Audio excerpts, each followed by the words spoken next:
Hello friend, how are you all? Hope you all are fine. So friend, in last session हमने सीखा कि किस तरीके से न्यू डिजाइन और ओल्ड डिजाइन अब अप्लीकेबल होगा और जो फाइनेंशियल ईयर जो न्यू फाइनेंशियल ईयर जो स्टार्ट होगा 1 अप्रैल 2023 से और एंड होगा 31 मार्च 2024 को, तो उसके लिए कौन सा डिजाइन हमारे लिए बेटर होगा।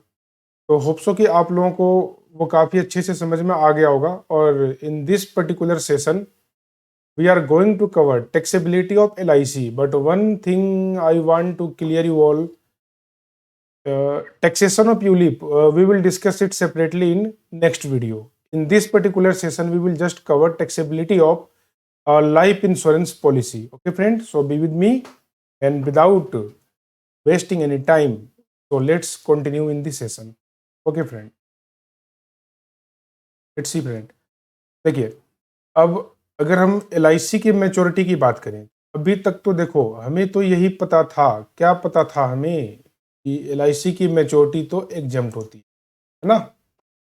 LIC की मैच्योरिटी तो एग्जम्प्ट होती है, लेकिन अब आपको पता होगा कि जैसे जैसे टैक्सेबिलिटी LIC की नहीं थी, तो उसमें होता क्या था एक्चुअली में कि जो रिच पर्सन होते थे वो लोग हायर प्रीमियम पे करते थे और 5-5 करोड़ 10-10 करोड़ की LIC लेते थे, और उसके बाद उनका जो भी LIC की मैच्योरिटी प्रोसीड होती थी, एक तरफ से तो वो ATC की डिडक्शन लिया करते थे और दूसरी तरफ से जो भी मैच्योरिटी उनको मिलती थी इंक्लूडिंग बोनस, वो सारा का सारा एग्जेम्प्ट हो जाया करता था।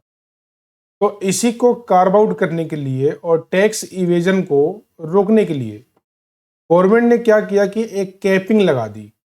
कैपिंग क्या लगा दी कि from the 1 April 2012, if your premium exceeds 10% of capital sum insured, then it will not be exempt under section 1010D.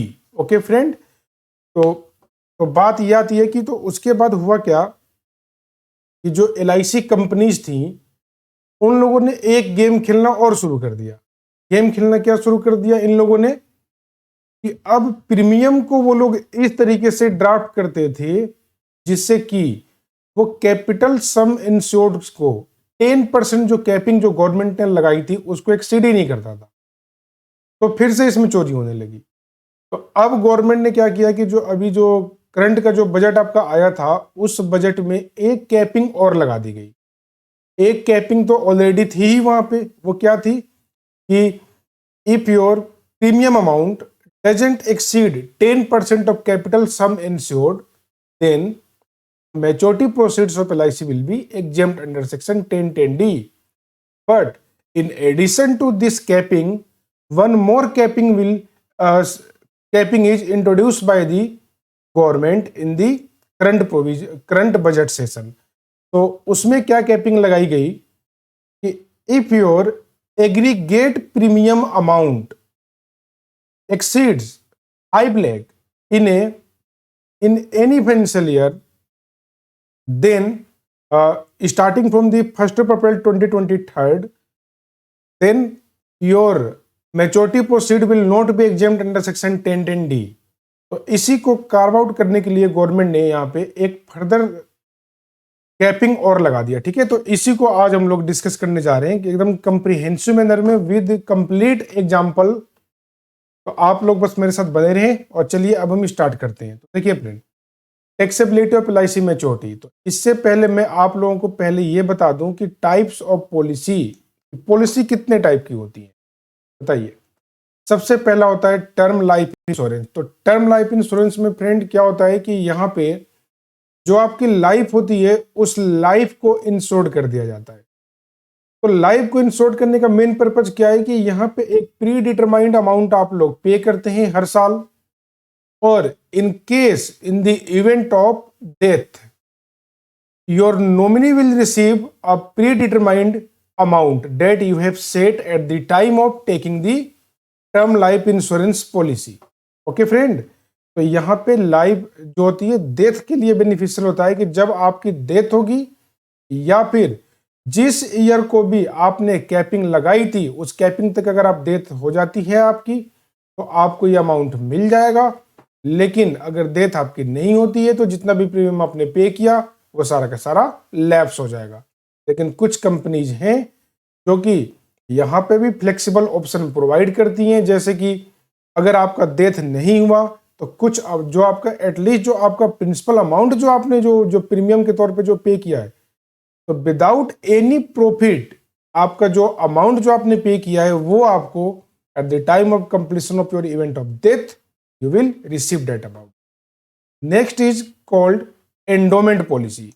तो एंडोमेंट पॉलिसी क्या होती है? एंडोमेंट पॉलिसी बेसिक क्या होता है कि यहाँ पे दो फीचर डुअल फीचर्स होती हैं। एक तरफ से आपका लाइफ भी इंश्योर्ड होता हो जाता है और दूसरी तरफ से आप लोगों को एक लमसम अमाउंट भी मिल जाता है इंक्लूडिंग सम प्रॉफिट। तो यहाँ पे फ्रेंड जो प्रॉफिट का जो कंपोजिशन होता है वो बहुत ज्यादा नहीं होता, बहुत ही मिनिमम होता है। और कहने को तो हम कहते हैं कि यहाँ पे एक लाइफ आपकी सिक्योर हो गई, लेकिन अगर बड़े एंगल से आप सोचोगे कि अगर आप करोड़ रुपए 2 करोड़ की LIC अगर आप लेते हो तो उसी केस में आपकी लाइफ सिक्योर होती है। अदरवाइज 5 लाख 10 लाख 15 लाख 20 लाख इससे कुछ होता नहीं है। तो एंडोमेंट पॉलिसी में बेसिकली लमसम अमाउंट आपको मिलता है। कब मिलता है? At the time of maturity और in the event of death. If before the maturity you अगर मैच्योरिटी से पहले ही अगर आपकी डेथ हो जाती है तो आपके नॉमिनी को एक लमसम अमाउंट मिल जाएगा जितना पहले से ही कॉन्ट्रैक्ट में लिखा होता है। Next come unit linked insurance plan. तो ये इसकी जो टैक्सेबिलिटी है, इसकी टैक्सेबिलिटी फ्रेंड हम नेक्स्ट वीडियो में इसको कवर करेंगे, हम लोग यहाँ पे कवर नहीं करेंगे, ठीक है।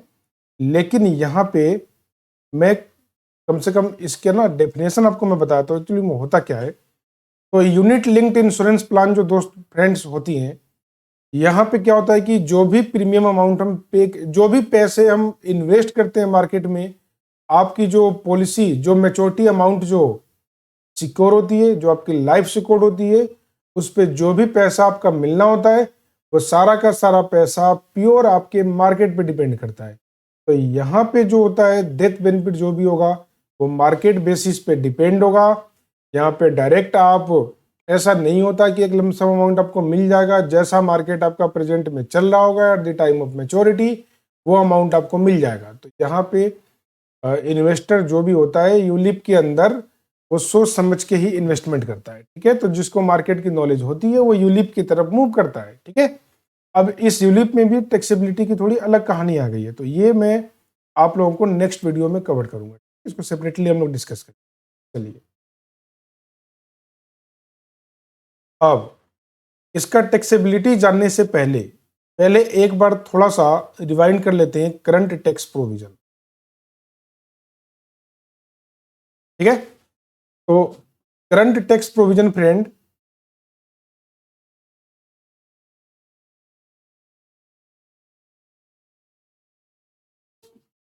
क्या कहता है? देखो यहां पे ये बोलता है कि जो भी सम इंश्योर्ड होगा वो आपका एग्जेम्प्ट हो जाएगा अंडर सेक्शन 1010D, ठीक है। यहां पे एग्जेम्प्ट हो जाएगा।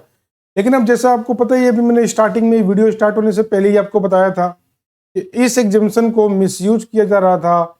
जो भी हाई नेटवर्थ इंडिविजुअल थे उनके द्वारा वो लार्ज प्रीमियम अमाउंट कंट्रीब्यूट करते थे और इसके ऊपर एग्जेम्पशन अमाउंट जो रिसीव करते थे उसके ऊपर कोई टैक्स नहीं लगता था। तो to prevent the abuse of tax exemption several changes have been made to the relevant provision में कुछ चेंजेस की गई। वहां पे क्या किया गया? वहां पे कैपिंग लगा दिया गया।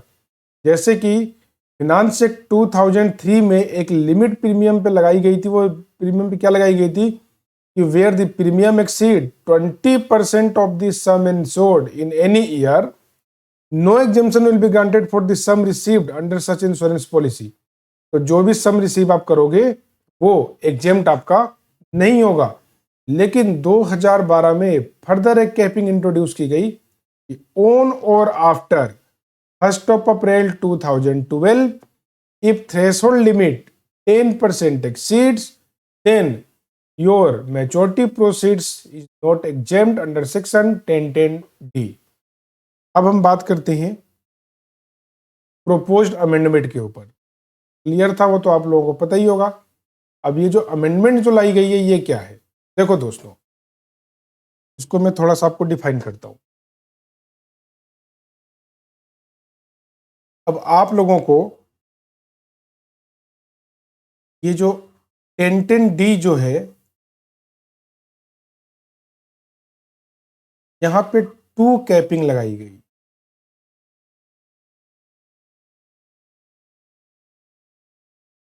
पहला,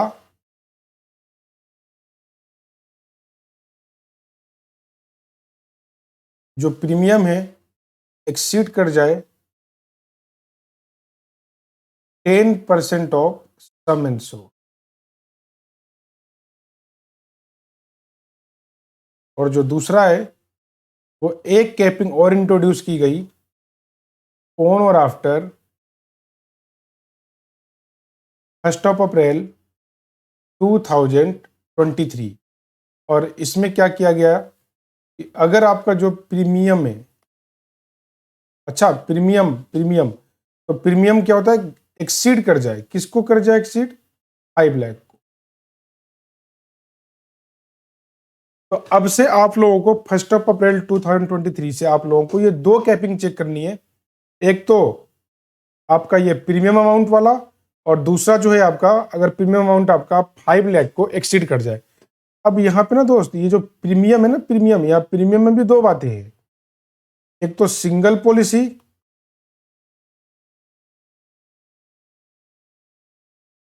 और दूसरा होता है multiple policy.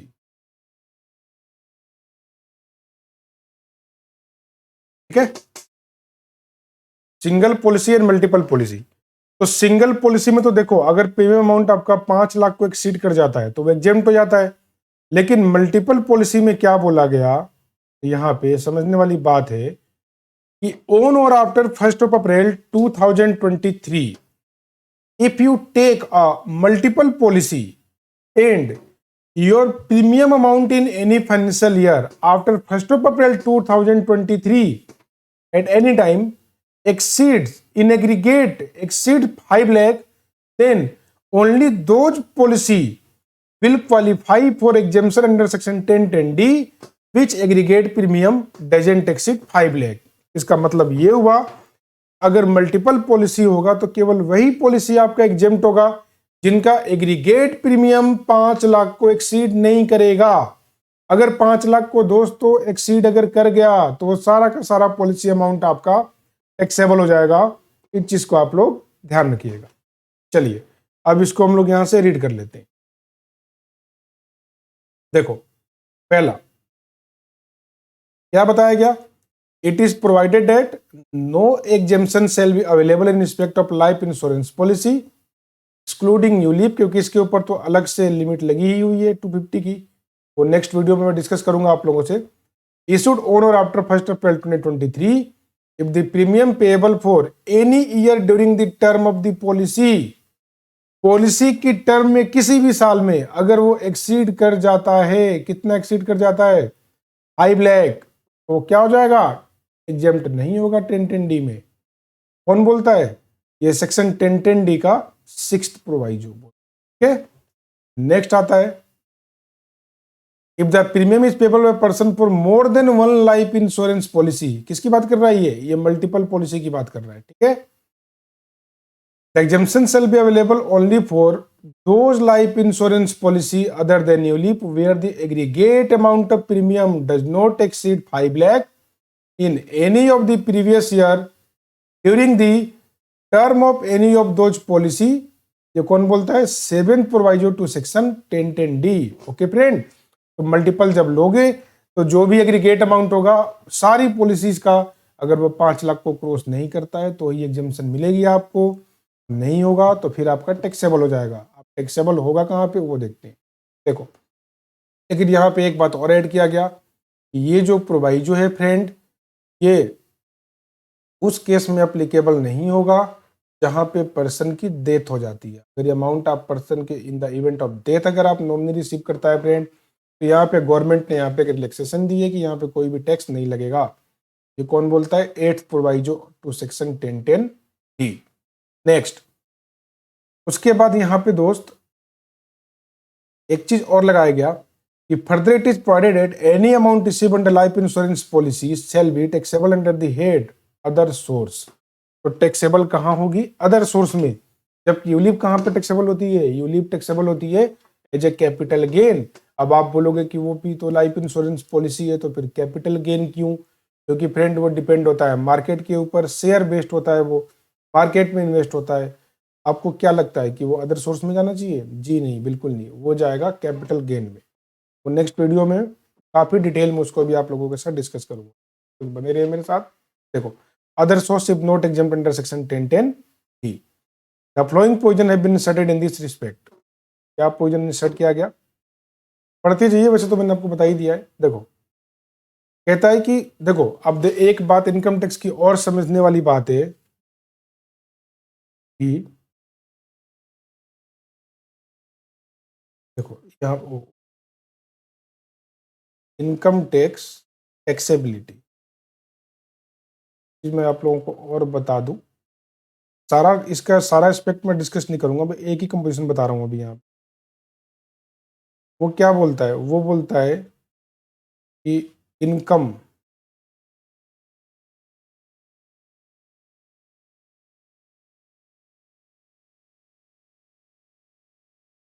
Must be there. Income होनी चाहिए।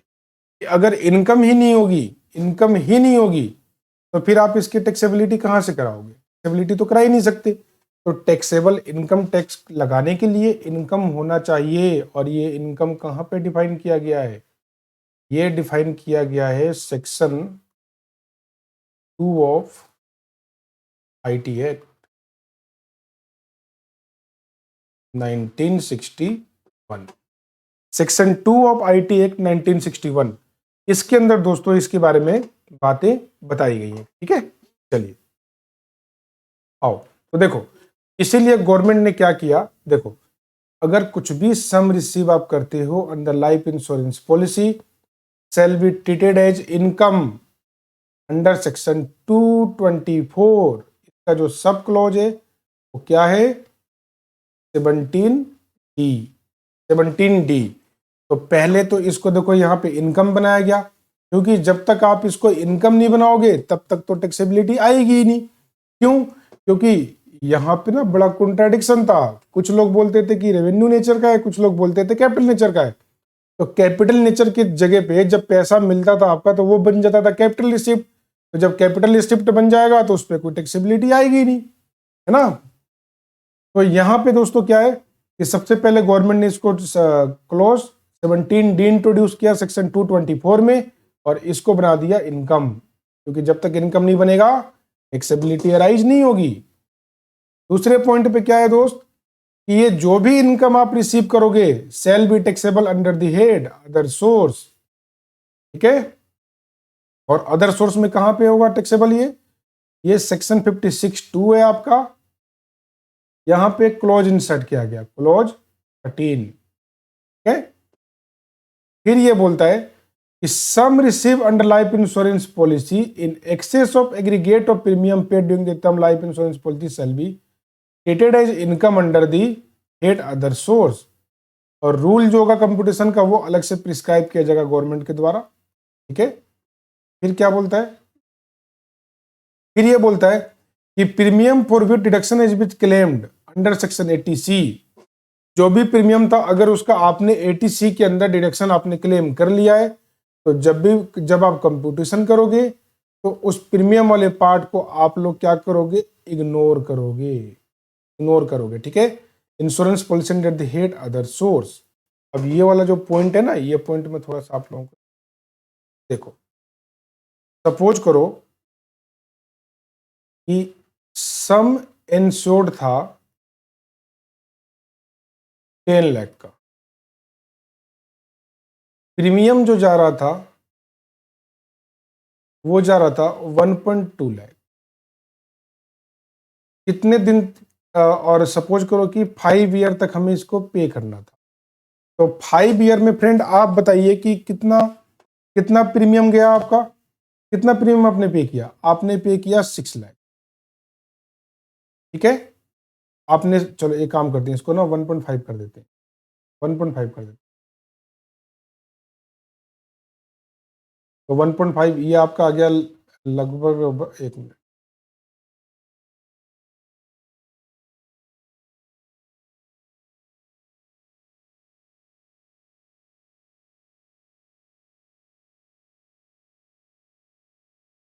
देखो प्रीमियम आप मान के चलो 1.5 लाख,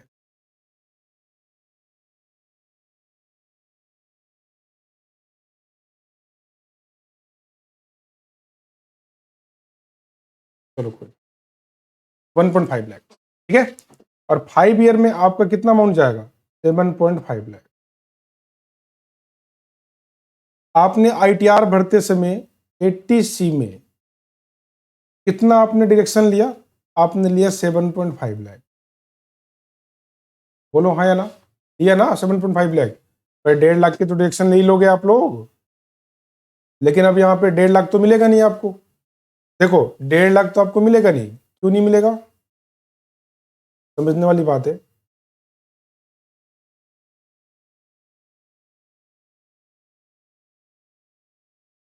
क्योंकि 80C में क्या किया गया है, 80C के अंदर एक कैपिंग लगाई गई है। कैपिंग क्या लगाई गई है 80C में, कि 10% से ऊपर जितना भी प्रीमियम होगा आपका, जितना भी प्रीमियम होगा वो 80C के अंदर क्वालिफाई नहीं करेगा। अब बताओ 10 का 10% कितना होगा, 1 लाख। तो 5 ईयर में जो 80C में आप डिडक्शन जो मैक्सिमम आप क्लेम कर सकते हो, ओनली 5 लाख कर सकते हो। कितना कर सकते हो, only 5 lakh due to the capping, ठीक है। तो 80C के अंदर आपने 5 लाख आपने क्लेम कर लिया, ठीक है। अब देखो यहां देख लेते हैं, अब बताओ अब आपको ना मैच्योरिटी कितनी मिलती है, देखो ध्यान से, मैच्योरिटी आपको मिलती है सपोज करो 12.5 लाख, ठीक है। इतने का आपको मैच्योरिटी मिलता है, तो इसकी टैक्सेबिलिटी कुछ कैसे डिसाइड की जाएगी, देखो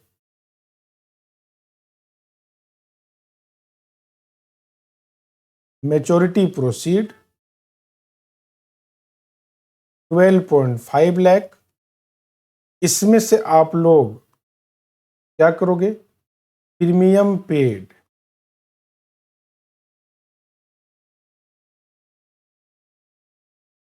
ओवर द ईयर एक्सक्लूडिंग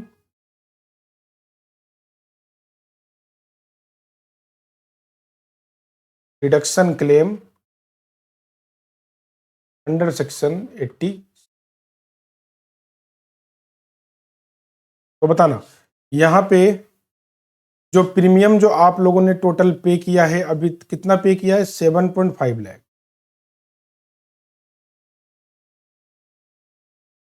कितना डिडक्शन आप लोगों ने क्लेम किया, 5 लाख। तो बताओ कितना आया कॉस्ट, 2.5 लाख। ये जो आपका बनेगा इनकम बनेगा, किसका बनेगा, अदर सोर्स का,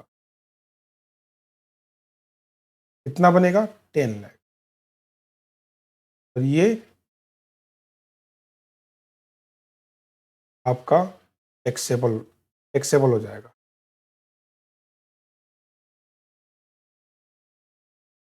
ठीक है। तो ये है कहानी, आया समझ में, ये जो बोल रहा है ना यहाँ पे, इसका ये मतलब है। अब आगे, अब होप्स आप लोगों को समझ में आया होगा। चलो चलो फिर आगे देखते हैं, देखो अब इसको एग्जाम्पल के थ्रू सप्लीमेंट करते हैं इसको। देखिए एक यहाँ पे एग्जाम्पल लिया है मैंने, सेल्फ मेड एग्जाम्पल, देखो ध्यान से, determine whether exemption is available under section 1010D for a single policy purchase by mister Ram Shyam Ghanshyam and Balram, ठीक है। देखो date of investment 1 April 2023, 10 April 2023, 28 May 2023, 15 July 2023। Sum insured जो है राम का 60 लाख, श्याम का 50 लाख, घनश्याम का 80 लाख, बलराम का 80 लाख। प्रीमियम पेएबल जो है फ्रेंड, राम का 5,40,000, श्याम का 4,90,000, घनश्याम का 7,10,000, बलराम का 8,10,000। अब हमें चेक करना है कि whether premium exceeds 10% of the sum assured. तो सम इंश्योर्ड 60 लाख का 10% कितना होता है 6 लाख, लेकिन प्रीमियम कितना पे किया 540, तो यहाँ पे एक्सीड नहीं करता है, तो ये कंडीशन हो गया नो। इसी तरीके से 50 का 10% 5 लाख, लेकिन प्रीमियम कितना है 490, तो ये पहला जो कंडीशन है, ये जो कंडीशन जो मैंने यहाँ लिखवाया ना आपका, ये वाला देखो, ये वाला premium greater than 10% of some insured, ये इसी की बेसिस पे है, तो यहाँ पे ये एक्सीड नहीं करता। अच्छा, तीसरा देखो 80 लाख का 10% 8 लाख, लेकिन प्रीमियम कितना है जस्ट 17, तो ये भी एक्सीड नहीं करता, यहाँ भी नो। तो पहला कंडीशन तो सेटिस्फाई कर गया ना। अब बलराम के केस में क्या है, 80 का 10% 8 लाख और ये प्रीमियम कितना 8,10,000, तो यहाँ पे पहला कैपिंग तो टूट गया, तो ये फंस गया बेचारा। अब देखो, अब यहाँ बोलता है कि whether premium during the year exceeds 5 lakh, देखो यहाँ पे 540 है तो यस, यहाँ 490 है नो, यहाँ पे बताओ 5 लाख को एक्सीड किया, बिल्कुल किया, यहाँ किया, बिल्कुल किया, ये तो कर गया। तो इस केस में बताओ क्या होगा, yes whether exemption available under 1010D, बताओ एग्जाम्पशन होगा, मिलेगा एग्जाम्पशन, नहीं मिलेगा फ्रेंड, क्यों नहीं मिलेगा, क्योंकि देखो दो कैपिंग लगाई गई ना 1 अप्रैल 2023 से। एक तो ये तो हमें चेक करना ही करना है कि प्रीमियम 10% ऑफ सम इंश्योर्ड को क्रॉस ना करे, लेकिन साथ के साथ में ये भी देखना है कि प्रीमियम जो होना चाहिए वो 5 लाख से ज्यादा नहीं होना चाहिए। अगर 5 लाख से ज्यादा आपका प्रीमियम हो गया तो उस केस में अब ये दोनों कंडीशन साइमल्टेनियस सेटिस्फाइड होनी चाहिए। अगर एक भी कंडीशन इसमें से टूटा तो टैक्सेबिलिटी आ जाएगी, ये ध्यान रखना।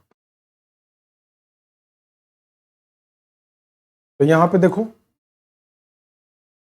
Yes because policy purchase before 1 April 2023, ये तो पहले खरीदा गया ना, तो ये तो एग्जेम्प्टी होगा। क्यों, अब यहाँ पे आप लोग बोलोगे ना यहाँ तो 5 लाख से ज्यादा है तो टैक्सेबल होगा, क्यों होगा टैक्सेबल, भाई हमें डेट देखनी है ये वाली,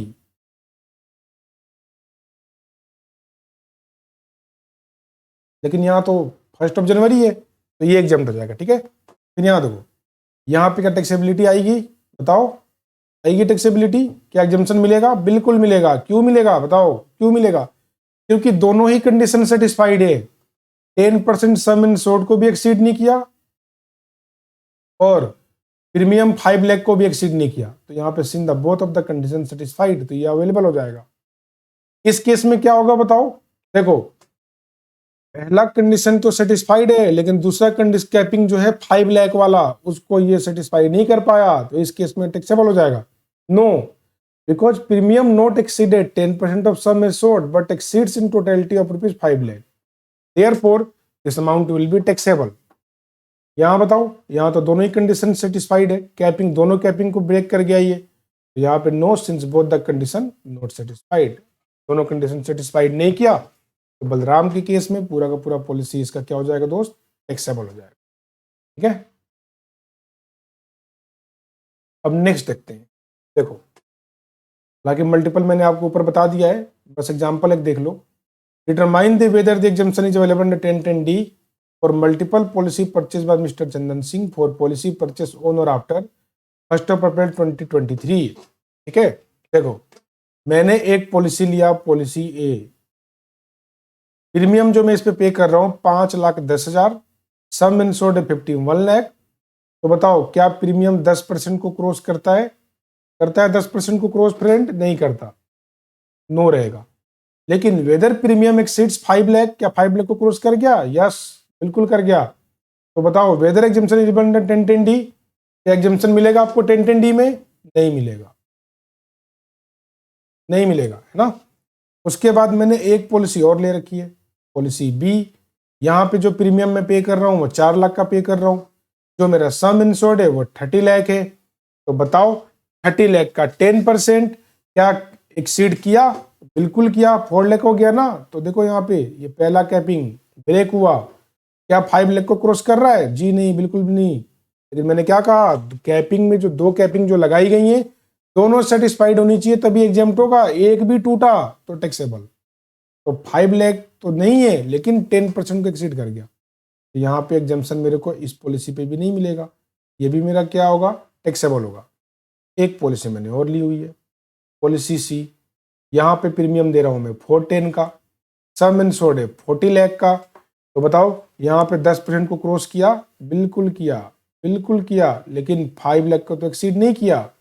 तो दोनों कैपिंग में से एक कैपिंग यहाँ पे ब्रेक हुआ, और जैसे ही ब्रेक हुआ अब एग्जाम्पशन मुझे यहाँ पे नहीं मिलेगा, ये टैक्सेबल हो जाएगा। ठीक है, उसके बाद आता है आपका पॉलिसी डी। पॉलिसी डी में देखो मैं कितना प्रीमियम पे कर रहा हूँ, 6 लाख का। सम इंश्योर्ड मेरा कितना है, 70 लाख। अब बताओ क्या 10% को एक्सीड किया इसने? नहीं किया, तो ये कैपिंग तो सेटिस्फाइड हो गया। लेकिन 5 लाख को प्रीमियम एक्सीड कर गया, तो अब क्या होगा? जो मेरा पॉलिसी डी है दोस्त, ये भी क्या हो जाएगा? टैक्सेबल हो जाएगा। क्यों? Because I will not qualify for exemption under section 1010D। तो ये अमाउंट भी मेरा क्या हो जाएगा? ये टैक्सेबल हो जाएगा। ठीक है, इसके बाद आपका आता है पॉलिसी ई। पॉलिसी ई, इसमें थोड़ा सा दिमाग आप लोग लगाओ, लगाओ दिमाग।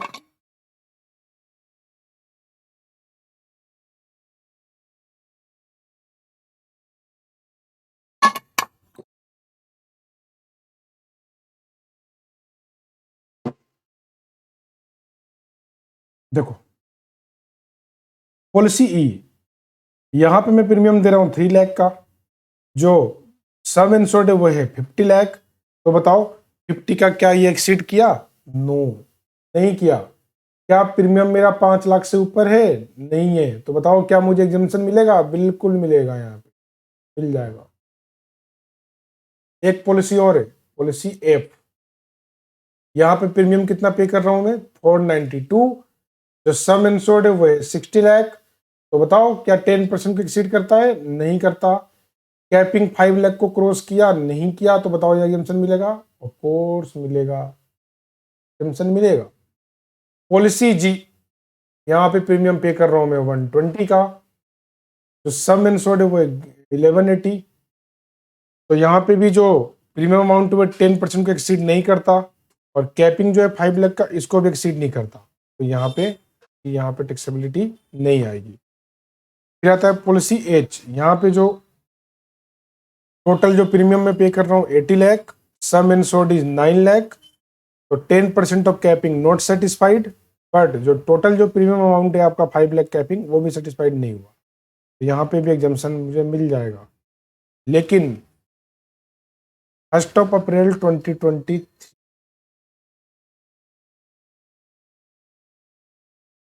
Aggregate premium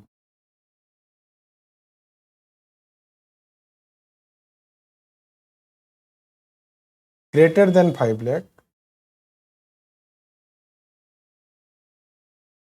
exemption under section 1010D not available,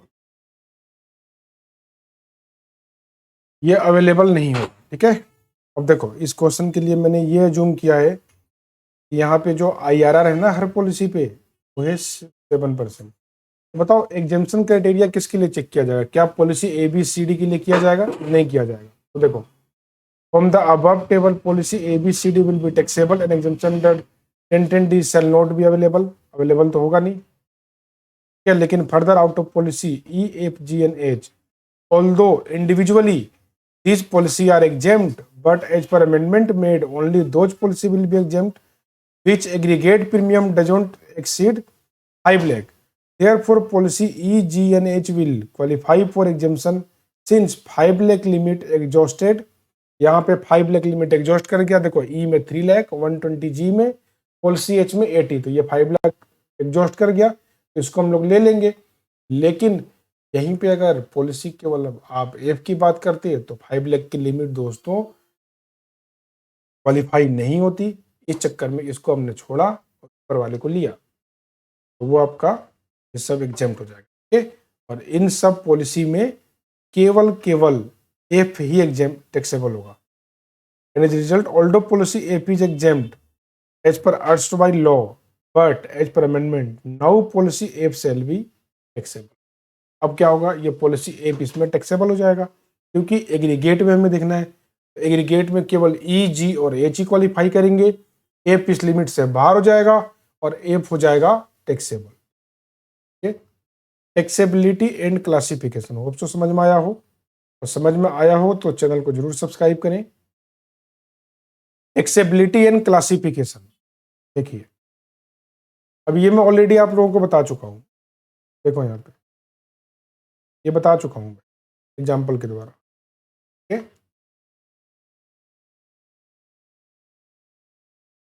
देखो, income shall be taxable under the head income from other source as per section 56। The income from life insurance policy shall be computed as follow. कैसे? Sum received as maturity including bonus, bonus के साथ, bonus के साथ aggregate amount of premium paid over life of the policy. लेकिन देखो लिखा है ना, if deduction claimed under section 80C then shall be reduce from the aggregate premium paid. Aggregate premium paid में से इसको क्या कर दिया जाएगा? माइनस कर दिया जाएगा। फिर आपकी एक एक्सपेंस आ जाएगी, और जैसे एक्सपेंस आप बाहर करोगे ये आपका हो जाएगा टैक्सेबल इनकम। कहाँ पे टैक्सेबल होगा? ये इनकम फ्रॉम अदर, और वहां पे टैक्सेबल हो जाएगा।